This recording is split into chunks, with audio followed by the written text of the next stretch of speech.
بسم اللہ والصلاۃ والسلام علی رسول اللہ۔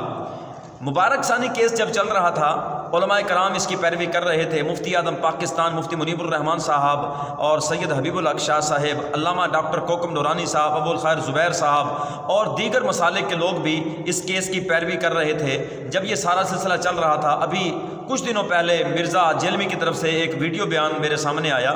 اس نے داڑھی پر ہاتھ پھیرتے ہوئے کہا کہ مولویوں نے یہ کہا ہے کہ ہم اس فیصلے کو تبدیل کروا کر رہیں گے۔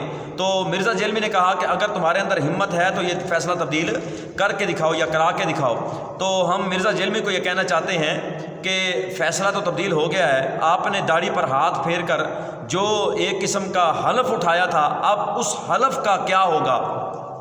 جو بھی حالیہ فیصلہ آیا ہے سپریم کورٹ کا، تو اس کے اوپر ملک گیر احتجاج کی اناؤنسمنٹ کی ہے اور ان کا دعویٰ یہ ہے کہ ہم اس فیصلے کو ریورس کروائیں گے۔ تو میں نے اپنی داڑھی پہ ہاتھ پھیر کے کہا تھا کہ اب تم نے اس بات کے اوپر قائم رہنا ہے اور یہ کر کے دکھانا ہے۔ ادروائز اگر تم پیچھے ہٹ کے تو اس کا مطلب یہ ہے کہ تم لوگ صرف چندے کھانے میں شیر ہو۔ عدالت نے 6 فروری اور 24 جولائی کے فیصلوں سے متنازع پیراگراف حذف کر دی۔ راجہ محسن اعجاز سے مزید تفصیلات جانتے ہیں۔ یوں ہی یہ فیصلہ chief justice of Pakistan justice قاضی فائز عیسیٰ کی جانب سے پڑھ کر سنایا گیا تو اس وقت کمرہ عدالت میں زندہ باد کے نعرے۔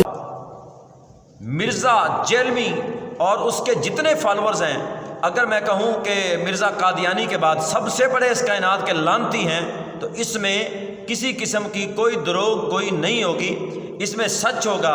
بات یہ ہے کہ حضرت ابراہیم علیہ السلام کو جب چیخ کے اندر ڈالا گیا تو آتش نمرود میں ایک چڑیا، چھوٹی سی چڑیا منہ میں پانی کا قطرہ لے کر جا رہی تھی۔ کسی نے سوال کیا کہاں جا رہی؟ اس نے کہا جی آتش نمرود کو بجھانے جا رہی ہوں۔ ابراہیم علیہ السلام اللہ کے خلیل ہیں، ان کو آگ میں ڈالا جا رہا ہے۔ تو اس سوال کرنے والے نے کہا کہ تمہارے اس پانی کے قطرے سے کیا ہوگا؟ وہ تو اتنی بڑی آگ ہے۔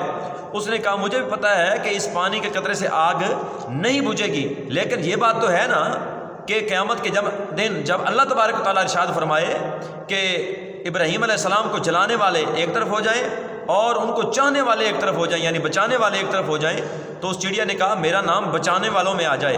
اور ایک روایت کے مطابق یہ جو چھپکلی ہے یہ پھونکے مارا کرتی تھی کہ آگ اور جلے، اسی لیے نبی علیہ الصلوۃ والسلام نے چھپکلی کو مارنے کا حکم دیا۔ بات یہ ہے کہ جب اس وقت ایک آگ جل رہی، قادیانیت کی آگ جل رہی ہے، ایک بندہ ہے اس کی حمایت کر رہا ہے اور ایک بندہ ہے ختم نبوت کے حق میں بول رہا ہے۔